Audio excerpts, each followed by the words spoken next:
Barbershop conversation, guys. Feel free to hit the subscribe button. So Stephen A. Smith is going off on LeBron James, Kyrie Irving, Kevin Love for sitting out. Shout out to Hoop Jab. I just saw his video.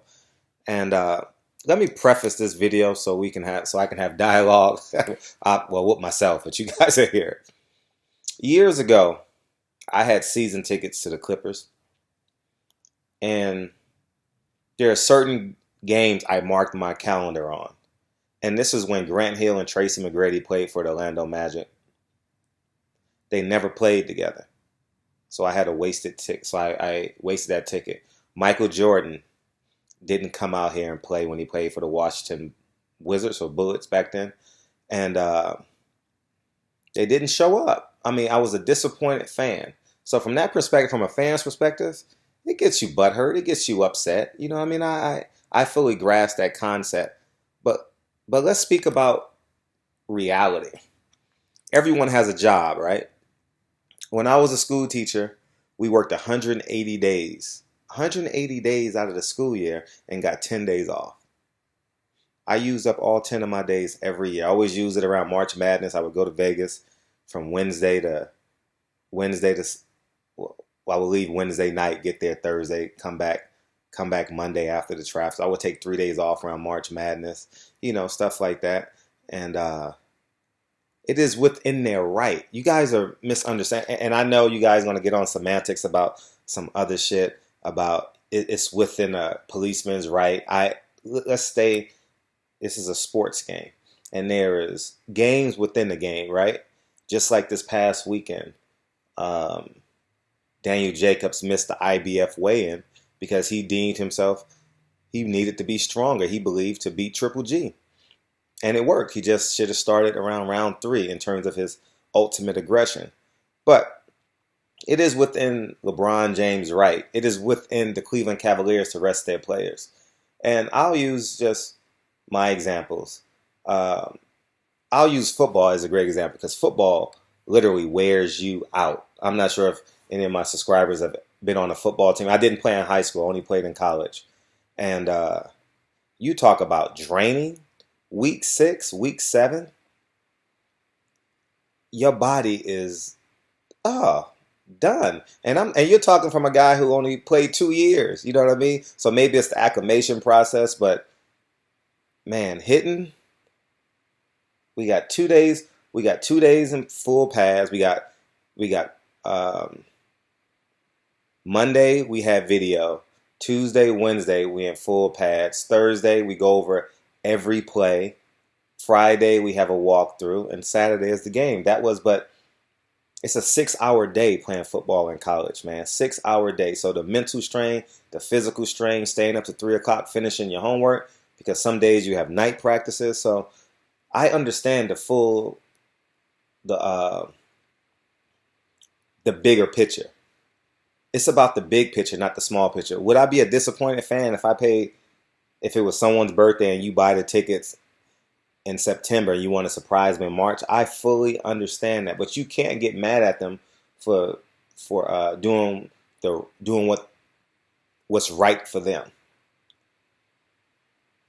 And I understand when East Coast teams come to the West Coast, they only play here one time a year. We're fortunate enough in LA, we get 2 teams, so we see them twice. But people in Portland, people in, other small cities, Oklahoma City, you don't really get a chance to see the teams twice.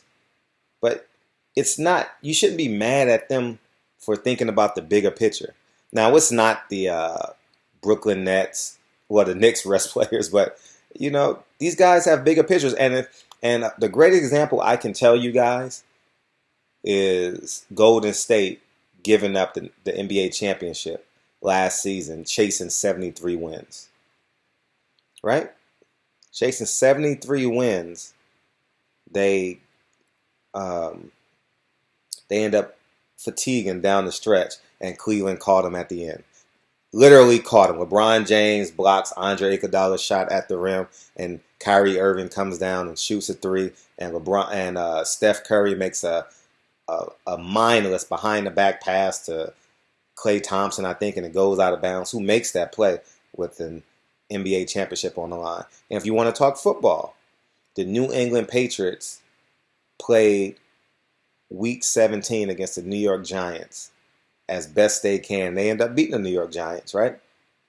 I remember they were trying to find a way to televise the game. They ended up playing on Channel 4, I believe. And then the Giants caught them in the Super Bowl and beat them. So in addition to giving up your playbook, you're giving up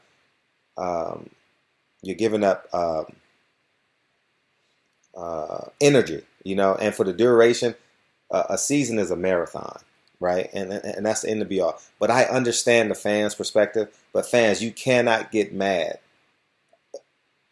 You can be upset and try and sell your tickets, but at the end of the day, you would do the same thing at your job, right? If your boss, who doesn't raise, if you know your boss went on vacation and is coming back Tuesday, are you going to work as hard at the office? And or you're going to leave early? If your boss leave at 12 because you know they got meetings, what do you do? Right? Or if you're fortunate enough to work from home, do you work 8 hours at home every day? When you was a student, did you pay attention all 50 minutes of that class in college, or an hour and 20 minutes, or 4 hours? Did you pay attention for all 4 hours? When the internet was invented years ago, did you find ways to cheat? Did you find ways to create advantages for yourself? Right? So everyone does it. So you can't look at LeBron James and not look at yourself. I cheated as much as I could in college to get by. I only bought one book in the history of my college educations. Undergraduate and graduate. I literally one book. So, everyone find ways to create advantages, and that's just the reality of it. So, from a fan's perspective, I get it. But in the bigger picture, we are LeBron James. You understand what I'm saying? So get off of LeBron James' back. And let's be clear, LeBron James has been nothing short of a great man.